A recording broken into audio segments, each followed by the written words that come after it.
नमस्ते सभी को, मैं हूँ सृष्टि और आज हम Bhagavad Gita chapter 4 transcendental knowledge के श्लोक 40 को कवर करने वाले हैं। रोज़ की तरह पहले मैं संस्कृत में श्लोक को पढ़ूंगी, उसके इंग्लिश ट्रांसलेशन को देखेंगे और मीनिंग को समझेंगे। तो चलिए शुरू करते हैं। और हाँ, जिन लोगों को लग रहा है क्योंकि मैं बहुत ही लंबे हेयर को शो करती हूँ ना कभी कभी, तो मैंने यहाँ पे एक बड़ा सा बन किया हुआ है जिसकी वजह से हेयर थोड़ा शॉर्ट दिख रहा है, लेकिन हेयर वैसा ही है, ठीक है। Just for your knowledge. So let's start.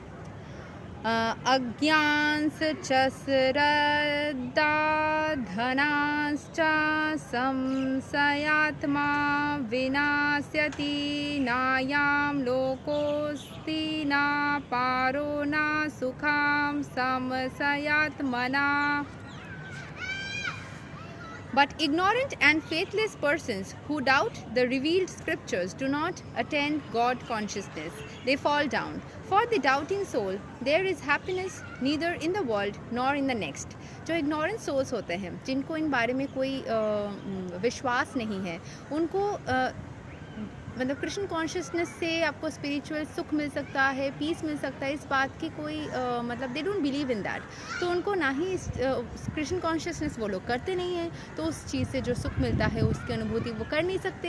And दूसरी चीज़ों में भी कहाँ सुख है, वो कहीं अगर मटेरियलिस्टिक चीज़ों को मतलब मान लीजिए आप थोड़ा सा पार्टी करने चले गए या फिर किसी गेट टुगेदर में चले गए, फ्रेंड्स के साथ में बाहर चले गए, तो वो थोड़ी सी सुख के बाद वापस से वो दुख वापस आ जाती है, वो परमानेंट सुख नहीं मिलती है।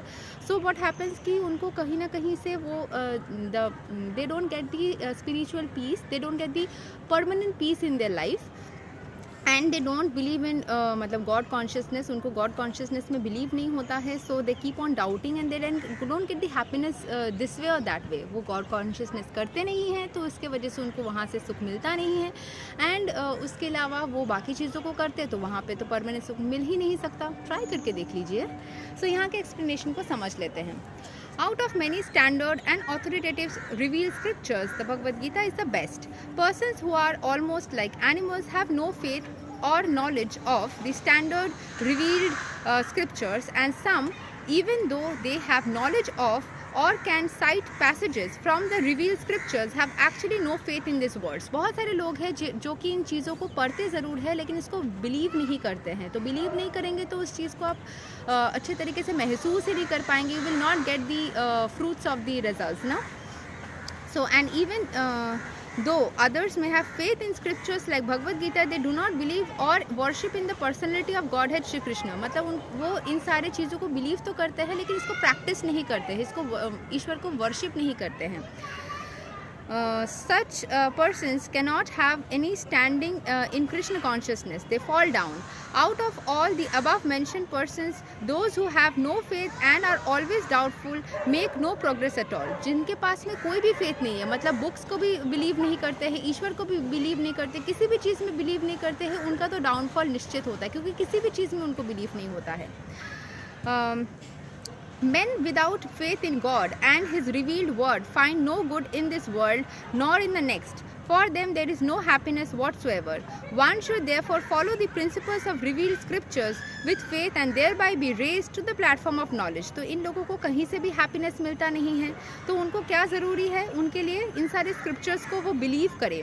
Only this knowledge will help one become promoted to the transcendental platform of the spiritual understanding.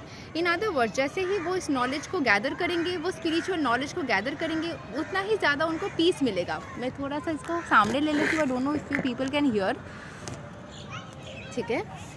So only this knowledge will help one become promoted to the transcendental platform of spiritual understanding. जितना ज़्यादा इन सारे knowledge को वो accept करेंगे उतना ज़्यादा वो spiritual understanding को समझेंगे एंड फिर उस प्लेटफॉर्म में वो रेज कर पाएंगे खुद को।